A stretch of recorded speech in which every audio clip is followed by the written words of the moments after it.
YG ပတ်ပတ်ဒူဝေဝေ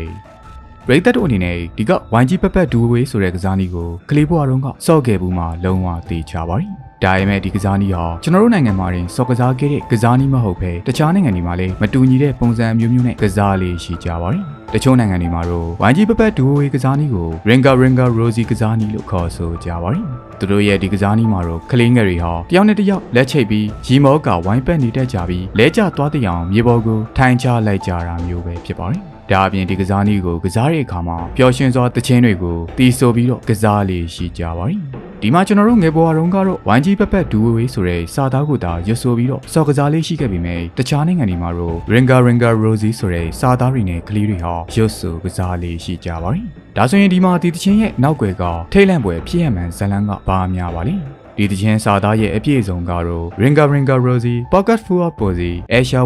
We All Fall Down ဆိုပြီးကျွန်တော်တို့စော်ခဲ့တဲ့ YG ပတ်ပတ်ဒူဝေဝေလိုမျိုးဝိုင်းပတ်ကစားခဲ့ကြတာပဲဖြစ်ပါတယ်။ဒါပေမဲ့ဒီတခြင်းရဲ့စာသားအမှန်ကတော့ Ring Around a Rosie Pocket Full of Posy Asia We All Fall Down ပဲဖြစ်ပါတယ်။ဒီစာသားထဲမှာပါတဲ့ Rosie ဆိုတာကတော့တကယ်တော့အမျိုးသမီးတစ်ယောက်ရဲ့နာမည်မဟုတ်ပါဘူး။ဒါကတော့1665ခုနှစ်တုန်းက London Great Plague လို့ခေါ်တဲ့ပလိတ်ယောဂကတ်ဆိုးကြီးတစ်ခုဖြစ်ခဲ့တာကနေဒီကစားနည်းဟာစတင်ခဲ့တာပဲဖြစ်ပါတယ်။ဒီမှာတော့လန်ဒန်ကလူတွေဟာနှင်းစီပန်းရောင်အနာတွေပေါက်ခဲ့ပြီးအဲ့ဒီတုန်းကလူတော်တော်များသေသွားခဲ့တာကြောင့်ဒီသေသွားတဲ့အလောင်းတွေကိုအိတ်တွေနဲ့ထုတ်ပြီးလွှတ်ပစ်တာတို့ကျွန်းတစ်ခုတူပြီးအဲ့ဒီကျွန်းထဲမှာပဲအလောင်းတွေကိုထည့်ထားတာတို့ကိုလုပ်ခဲ့ကြရပါတယ်။အဲဒီနောက်တော့ဒီကအလောင်းတွေကိုစုပြီးတော့မီးရှို့ပစ်ခဲ့ရပါတယ်။ဒါကြောင့်ပဲအယိုးပြလို့အတိတ်ပဲရတဲ့ Ashi လို့ထည့်ဆိုခဲ့ကြတာပဲဖြစ်ပါတယ်။နောက်ပြီးတော့ဒီမှာ We All Fall Down လို့ဆိုခဲ့ကြတာကတော့လန်ဒန်ကလူဦးရေ90%ခန့်ဟာအဲဒီကက်ယောဂဆိုကြီးကြောင့်တော်တော်များများသေဆုံးခဲ့ရလို့ပဲဖြစ်ပါတယ်။ဒီလို Ringa Rosie တမမဟုတ် YG ပတ်ပတ်ဒူဝေဝေကစားနည်းရဲ့အမှောင်ဘက်ချမ်းကဖြစ်ရမှန်ကို